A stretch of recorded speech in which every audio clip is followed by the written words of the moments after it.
Welcome to Reimagining Chapel. My name is Amanda Esco, and I am the director of the Religious Education Program here at the First Unitarian Church of Salt Lake City. Thank you for joining me today. It is starting to feel like spring outside, and I'm excited. I love this time of year when you start to see the grass get a little greener and maybe some of the little purple flowers pop up. The snow is melting, even though I know we'll get more. It's my favorite time. I can't wait to enjoy this season. Well, on that happy note, let's start by lighting our chalice. We're going to talk a lot about chalices today. So if you have one at home, go grab it. And I'll be right here. Pause the video. Are you ready? All right, let's light. Symbol of light, symbol of knowledge, symbol of warmth, symbol of freedom. We light this chalice as a symbol of our faith. Here we gather to celebrate hope and the infinite possibilities of love. As we begin our worship service today, I'd like us to do a meditation that we've done before with our sound bowl. So, how we do this is we stand on up and feel our toes on the ground, or we sit down in a comfortable position. I'm going to ask you to take in a great big deep breath, and then I'm going to hit my bowl. As you hear the sound, I want you to breathe out slowly, closing your eyes. Are you ready? Let's take a deep breath in through our nose.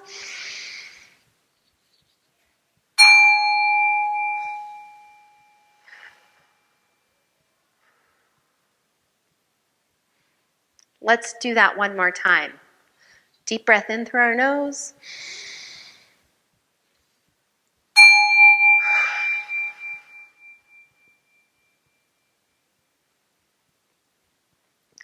Taking moments of stillness in our day are important spiritual practices that we should all try to incorporate throughout our days. Well, thank you for taking a few moments to breathe and center yourself with me.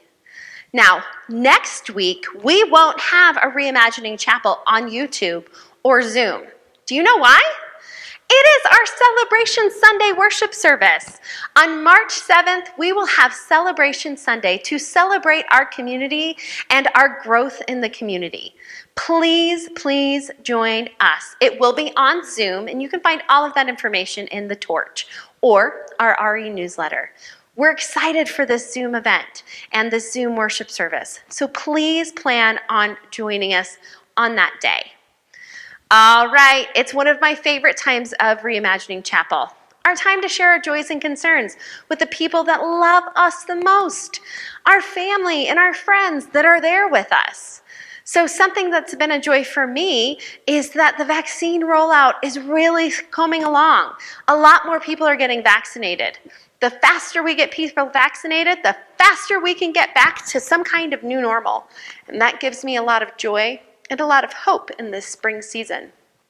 Well, what's some of your joys? What's some of your concerns? I want to hear them, and so do the people that love you. Well, let's pause our video, listen to some music, and share.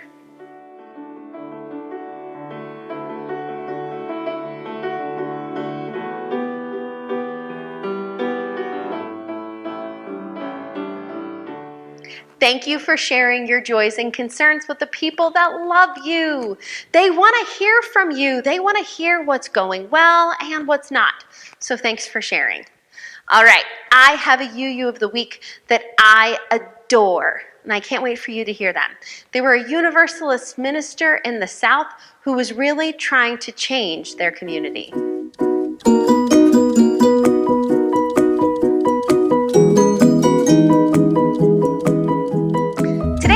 The week was another Universalist minister trying to improve his community through education.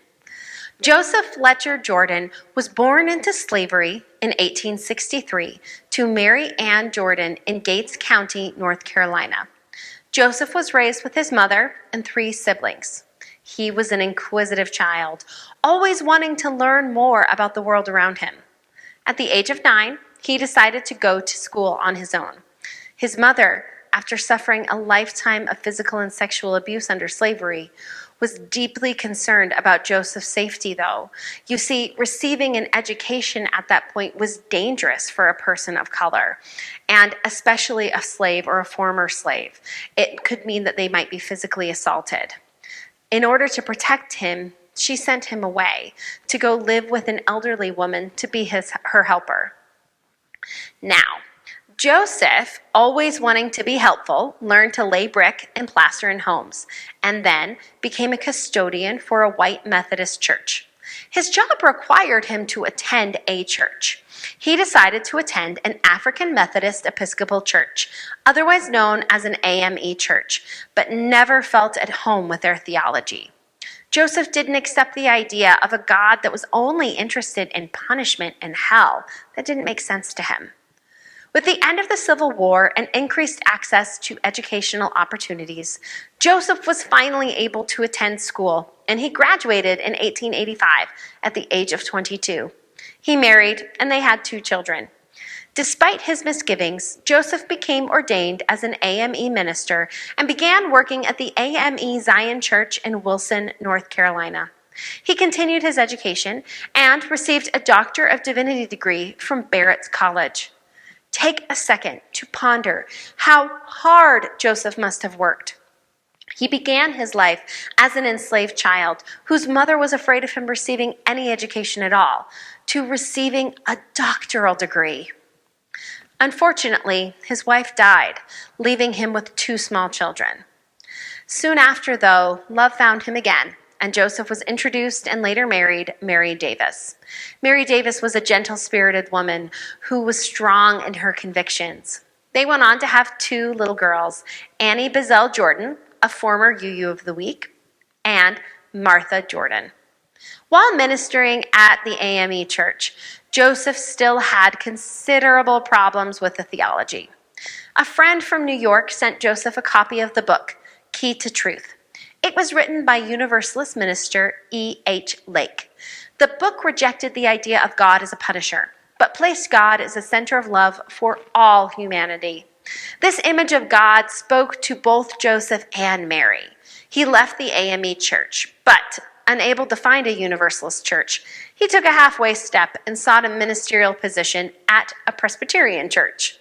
Once again, though, he was disappointed in the ministry and left.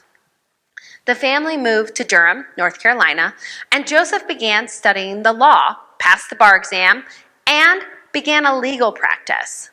In his lifetime now, he had received 2 different advanced degrees. About this time, he read a newspaper that said a minister, Quillinan Shin, would be coming to town to speak about his faith. His family attended the worship service, and halfway through, Joseph realized that he had finally found the spiritual home he was looking for. Luckily, Mary also found comfort in the theology. They met Shin, and after the service, invited him to come to their home. Soon after that, they met another UU of the Week highlight, Reverend Thomas E. Wise. Remember from Thomas Wise's story, he was running 3 different missions in Virginia. The Universalist Church quickly received Jordan as a minister in January of 1903. By March of 1904, Joseph and his family had moved to Virginia to work with Reverend Wise at the missions. Unfortunately, due to his treatment by the Universalist leaders, Wise left the ministry the week before Joseph and his family arrived. It was a difficult time in the area. The local churches did not appreciate these Universalist missions. Through hard work and steadfast faith, though, they increased the school enrollment from 91 students in 1905 to 174 students in 1911. The church community grew in membership as well, but not by a lot. Originally, the Universalist Association supported Joseph's ambition to expand the Suffolk School. Joseph wanted the school to include all grades, trades, academics, and a theological school to train Black Universalist ministers to go throughout the South to spread the word of Universalism. This dream, though, like a lot of dreams, needed money. They sold a church building for $2,000, and the Universalist Association pledged $6,000. Joseph traveled to Universalist churches throughout the Northeast to continue to raise funds for his school. Money was slow to come in. Of the pledged $6,000, they had only received a little less than $1,500 from the Universalist Association. Joseph was unable to build the multiple new buildings he wanted, and instead settled for an addition to the original school building. The school did receive financial support, though, from Universalists around the country, which allowed them to do something pretty incredible: install indoor plumbing, which was still considered a luxury throughout the South. Joseph was committed to his community. He helped get jobs for graduates from his school at a local peanut factory. Additionally, he kept the school open longer for working moms, so they knew that their kids had a safe place to be while they were working. In 1916, his wife, Mary Jordan, died of pneumonia. The Universalist Association also during this time changed the governance of Joseph's church and school. He received little financial support now, with the Universalist Association donating more to international missions than American missionary projects in general. Upon reflection, this lack of investment in Black Universalist communities has had a direct effect on the Universalist growth in the South that continues to this day. One wonders what might have been if the Universalist Church had invested as heavily in the American South as they had overseas. By this time, Jordan was the only Black Universalist minister in the entire country. Joseph continued to run the school until he died on May 1st, 1929. He is remembered as an educational inspiration whose commitment to his faith and community can still be traced today. Hi! Let's see what's in our Wonder Box. Oh, it's one of my favorite chalices. We have spent the last month in religious education talking about the idea of beloved community. We've talked about growing love beyond boundaries, the history of the term beloved community, and how we are part of our community. Today, I want us to talk a little bit about the symbol of our Unitarian Universalist community, the chalice. This is a story we've talked about before in religious education, but I feel like it's an important reminder as we close this month to remember this remarkable story of this beloved symbol of our faith. I found this story from the book, The Healing Cup, by Noreen Kim.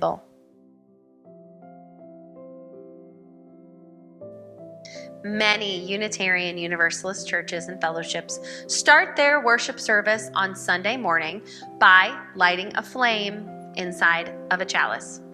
This flaming chalice is a symbol for Unitarian Universalists, just as a cross and the Star of David are symbols for other religious groups. The story of how the flaming chalice became our symbol is an interesting one, and it begins during the Second World War.